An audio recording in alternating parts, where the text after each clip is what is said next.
Is yoga an exercise? Is it meditation? Yoga is personal. You'll feel yourself becoming a lot stronger. Things just started happening.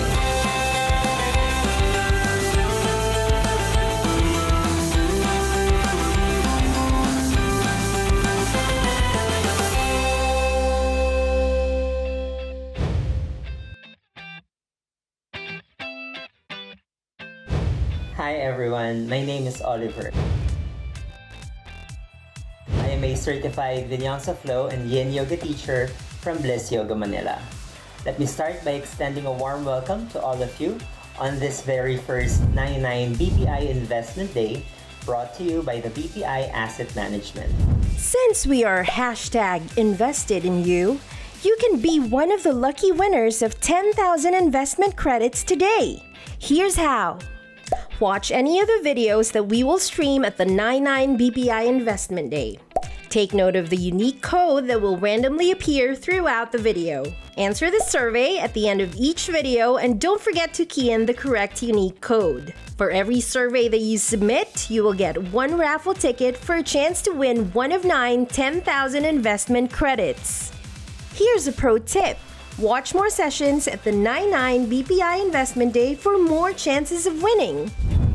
For the next few minutes, I will be talking to you about all things yoga, how I personally started my yoga journey, the benefits of yoga, especially now that we're going through the pandemic, how you can start your own yoga practice, and of course, a very short and easy yoga class.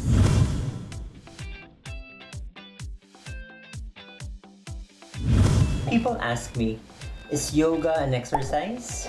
Is it a lifestyle? Is it meditation? Is it a spiritual practice? Is it a philosophy? And my answer to that is yes.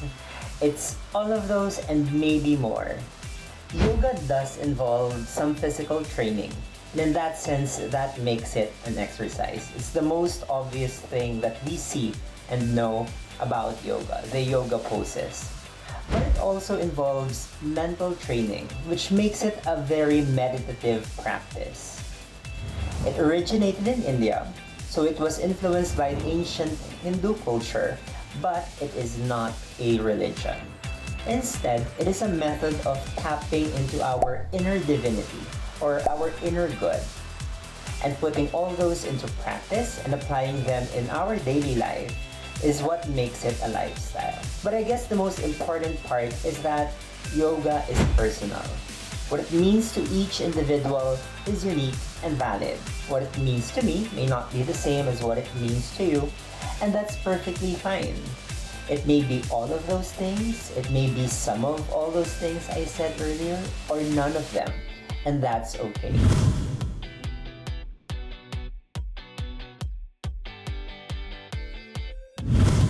I took my first yoga class back in 2010, and I didn't even do it intentionally. A friend just invited me to class, and I didn't have anything better to do that day, so I went.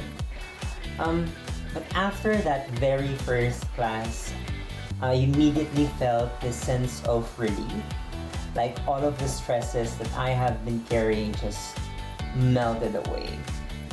Felt really good, so I kept on coming back to class, and I kept on coming back even if I wasn't very good at it, I wasn't that strong, I couldn't do all of the poses right, I had to rest a lot, and I was a little awkward, but that was okay because the yoga, the journey of it, the practice was really fun. And I was also very fortunate to find amazing teachers who were very nurturing and a very supportive community who really allowed me to explore my journey and become my own person as a yogi.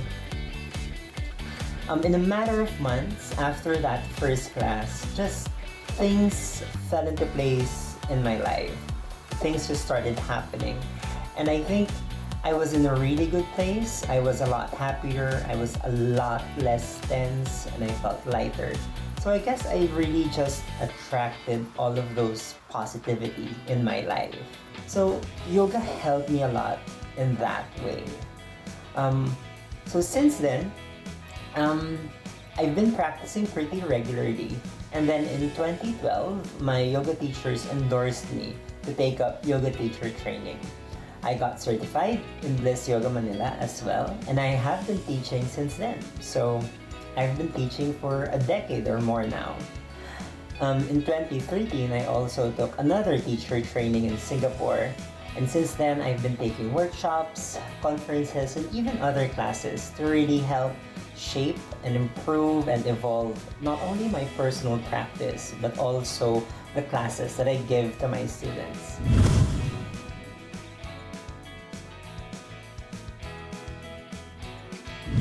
The most obvious benefit of yoga is probably the physical one, which is the one we see, like the practice, improvement in poses, improvement in the flow.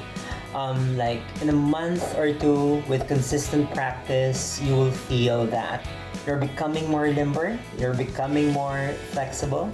And I've seen students who started out super stiff being able to touch their toes after 2 months of practice. And then as early as 3 months, you will feel yourself becoming a lot stronger. Push-ups are becoming less difficult. You're able to hold poses a little bit longer with comfort. Your legs will feel stronger and stable. And even the simple stuff like going up the stairs will become more manageable and less tiring. In a year, students start to perform some advanced poses like arm balances and bits of back bends that are a little bit difficult. So that is one of the main benefits that you will get from yoga. And if you're just all about the fitness and you just want that for your yoga practice, that's totally fine. But remember that all of these come with consistent practice, time, and proper instructions.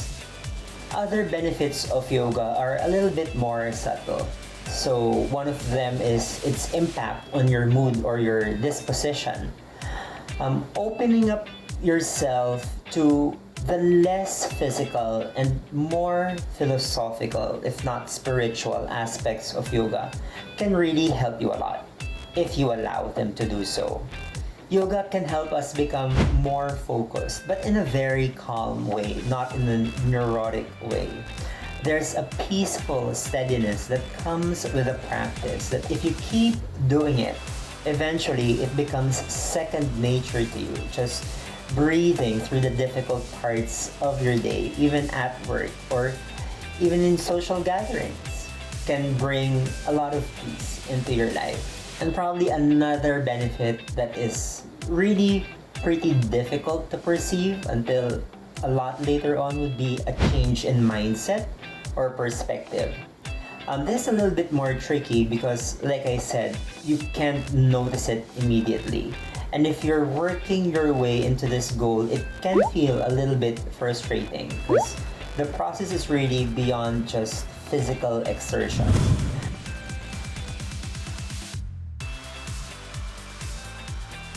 Now, the pandemic has been very challenging for all of us. No matter which boat we were in, it all brought us a lot of unforeseen difficulties. And yoga has been a very crucial tool in handling the stresses of the past 2 years, especially when it comes to our mental health. At the height of the pandemic, during the first lockdown, yoga helped me personally to just regain that feeling of control in my life. During that time, everything felt like it was going upside down. I have no control over what is happening. I felt trapped, and having that practice gave me that sense of direction and groundedness. Whenever I feel like I am still able to control my body, to do this routine, to do this practice, it makes me feel like there is hope and that I am still in control of some things, even if it's just my breath.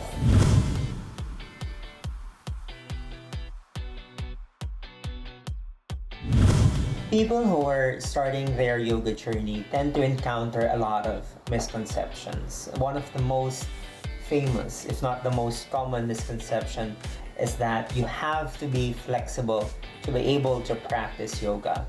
And that cannot be further from the truth. The truth is, yoga is what will make you flexible. And if you are feeling stiff, then probably yoga is the best thing for you to do. And this goes for people with no background or people who are very athletic.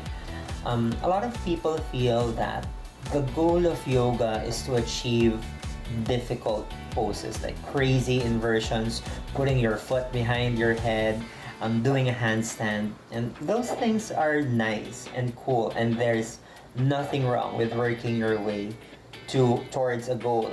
But what's important with yoga is not achieving the pose, but the journey and the lessons that we learn as we make our way through that goal. So strength is actually a byproduct of yoga. It is not a requirement for one to do yoga. All you really need to start your yoga practice is an open mind and an open heart.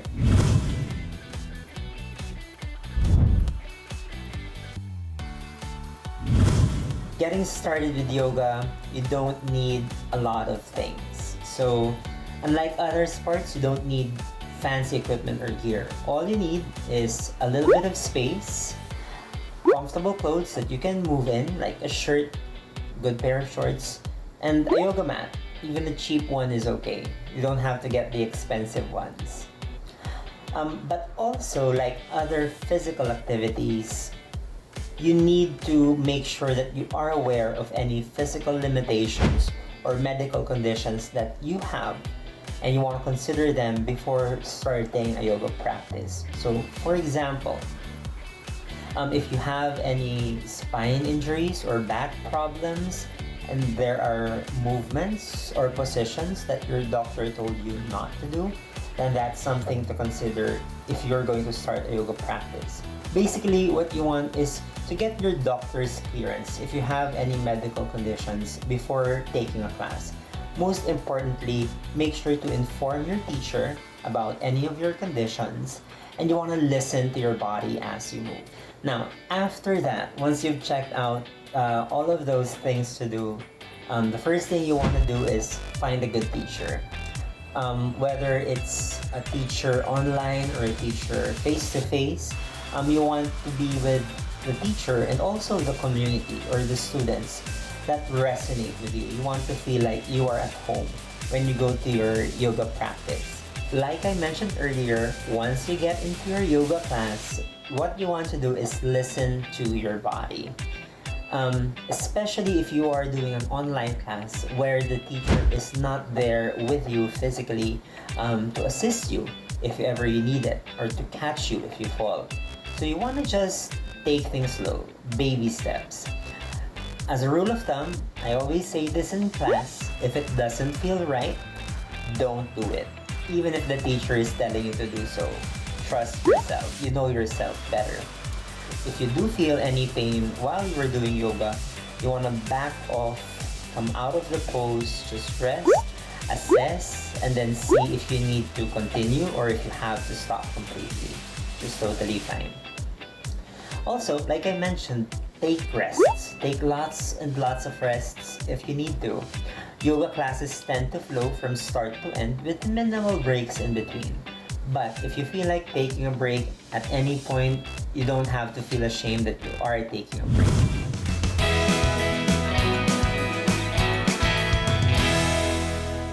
Now I will teach you a short yoga sequence that you can do on your own.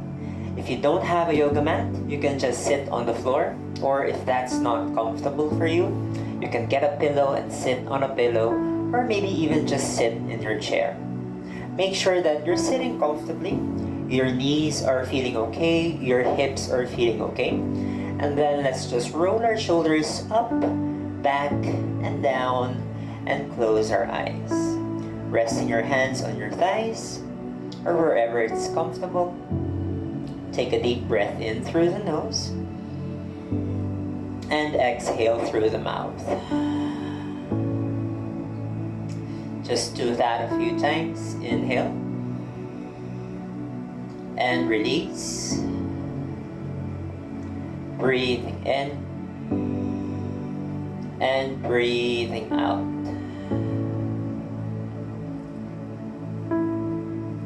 And if you want, you can have one hand on your chest and another one on your belly.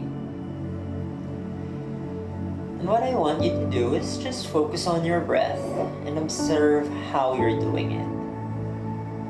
Now, the breath is a very important part of the yoga practice.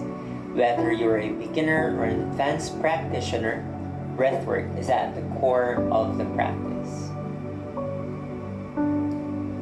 Observe if your breathing is shallow, if you feel like it's just your chest that's moving,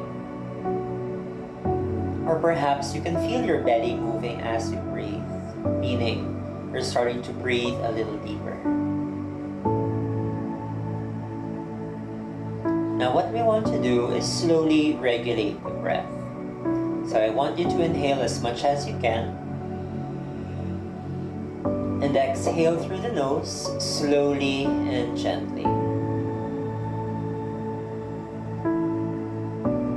Do that a few times. Inhale.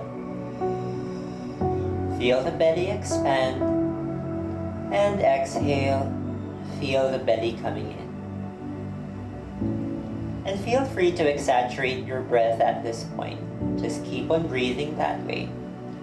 And we're just trying to open up your air passages, trying to strengthen your lungs, and trying to wake up that diaphragm. Now, this is a very important technique.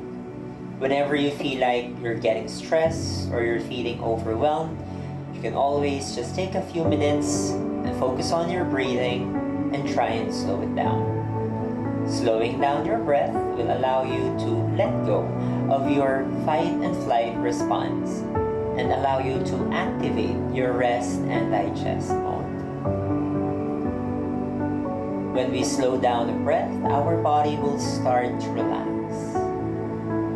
And by focusing our mind to the quality of the breath, we allow the mind to just clear out a little bit. Now I'll be counting the breath, and I want you to try as best as you can to follow my count. We're going to inhale in 4 counts, and then exhale in 4 counts as well. Doing it nice, slow, and controlled. Everybody, exhale fully and completely. And let's inhale 1, 2, 3, 4, hold.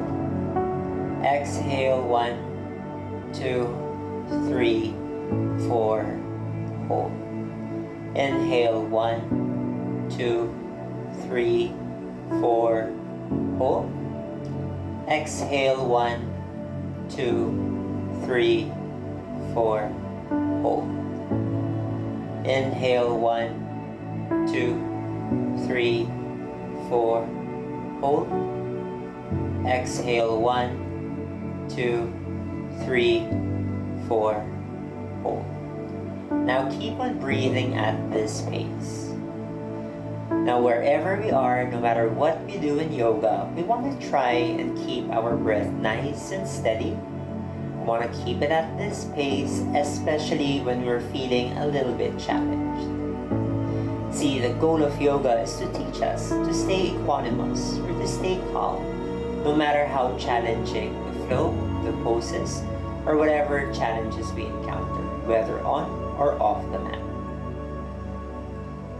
Now once you feel like the breathing has become a little bit more stable, if you feel like breathing slowly has become a little bit more natural for you, then we can start moving. Just releasing your hands, and let's just do a few neck rolls. It's an inhale to roll your shoulders back, and then it's an exhale to roll it forward. Moving your head, whether in a clockwise or counterclockwise motion, it doesn't matter. What's important is that you're doing it nice and slow.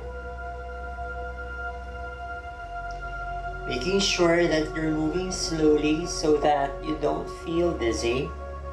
And you can keep your eyes closed if that helps. And after a few rounds, just roll your head in the opposite direction. Breathing in, breathing out. Trying to find a bit of synchronicity with our breath and our movement. Whenever we inhale, we want to feel like the body is expanding. Whenever we exhale, we want to feel it softening and relaxing. Coming back to center when you're ready, and let's just do a few shoulder rolls. Rolling your shoulders up, back, and then down. Just trying to loosen up the shoulders, up, back, and then down. Keep on moving that way, and sometimes you will feel like you're hitting corners in your shoulders, and that is fine. Just try and keep on doing that. Inhale, exhale, breathing in and breathing out, and then move it in the opposite direction. Inhaling, exhaling, breathing in and breathing out. Good. As you inhale, let's reach our hands up. Let us clasp our palms and then reach it all the way up and give ourselves a nice big stretch, leaning back. And then from here, let's just do a few side stretches. Land your right hand beside you. If you're on a chair, you can hold the opposite side of the chair. But if you're on the floor, you can just keep it here and then lean to the right, gazing up.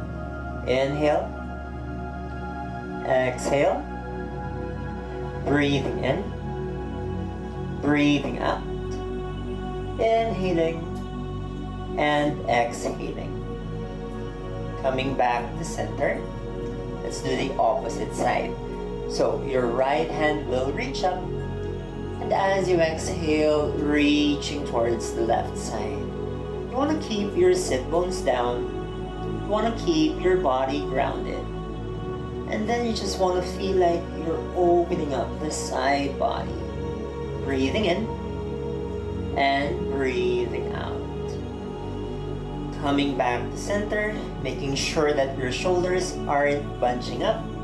Take a deep breath in and then just exhale, fold forward and bowing down. Again, you don't have to go very far, respecting the limits of our body and just feeling the stretch or the release in your back, in your spine. Allow the head to feel heavy. It doesn't matter how far you go. What's important is you're able to maintain the quality of the breath. Inhaling, exhaling, breathing in and breathing out. Slowly and gently rolling yourself back up. And then from here, we're just going to twist. So start with your right hand going behind you, followed by the left on your knee. Inhale to lift through the chest and exhale to turn and face the back. Breathing in, breathing out. And you want to feel that you're able to go deeper with every breath. Inhale, exhale, breathing in and breathing out. And then going back to center, let's release and then just change sides. So your left hand will now reach behind you, right hand going on your knee, lifting through the chest as you inhale, and exhale, follow through with a gaze and gaze at the back. Inhale, exhale, breathing in, breathing out, inhaling, exhaling, breathing in and breathing out. Back to center, slowly and gently release. Let's just stretch our legs a little bit. So you can straighten your right leg with your left foot close to your inner thigh. flexing that right foot, lifting through the heart as you inhale, and as you exhale, just folding forward. You don't have to touch your toes. A lot of people do this. They're rounding the back just to desperately touch the toes. Now what you want to maintain is a nice position in the back. And you shouldn't be straining yourself. So lift through the heart, hinge at the hips, hollow through the belly, and just let your body go where it can. If you can touch your toes, sure. If you cannot touch your toes, that's also fine. As long as you feel it at the back of the legs. Slowly and gently coming up and doing it on the other side. Left leg straight, right foot to your inner thigh, lifting through the heart as you inhale, and exhale, folding forward. Remember, keep on breathing, inhaling, exhaling, breathing in, breathing out, inhale, and exhale. Slowly and gently coming back up, bringing your feet together, and you want to create a diamond shape with your legs.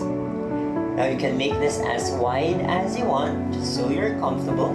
But if your knees are high like this, and your hips are pretty tight, you can just sit on a pillow or a block to just elevate your hips, or bring your feet even further.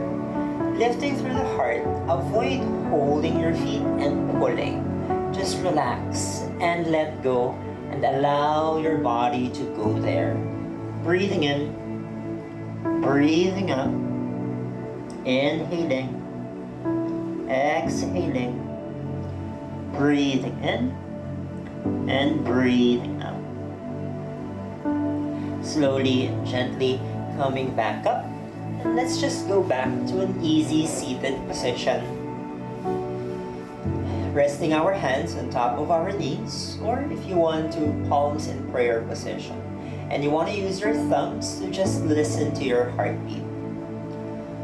Whenever we finish our yoga practice, we always take a few minutes to just rest, recover, find our center, and take stock of what's going on in our physical bodies.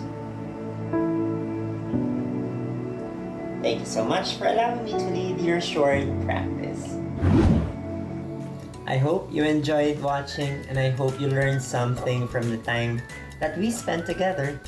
Please continue supporting the next sessions at the 9.9 BPI Investment Day.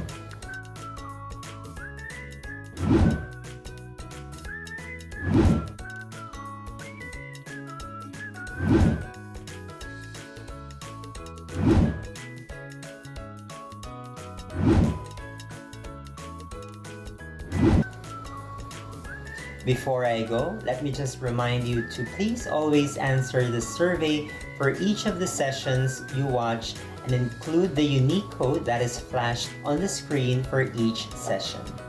Each time you successfully submit your survey response, you get more chances to win 10,000 pesos worth of investment credits in our raffle draw at the end of the day.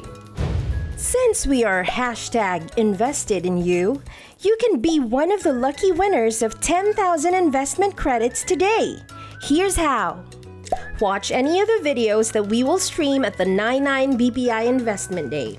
Take note of the unique code that will randomly appear throughout the video. Answer the survey at the end of each video, and don't forget to key in the correct unique code. For every survey that you submit, you will get one raffle ticket for a chance to win one of 9 10,000 investment credits. Here's a pro tip. Watch more sessions at the 9.9 BPI Investment Day for more chances of winning.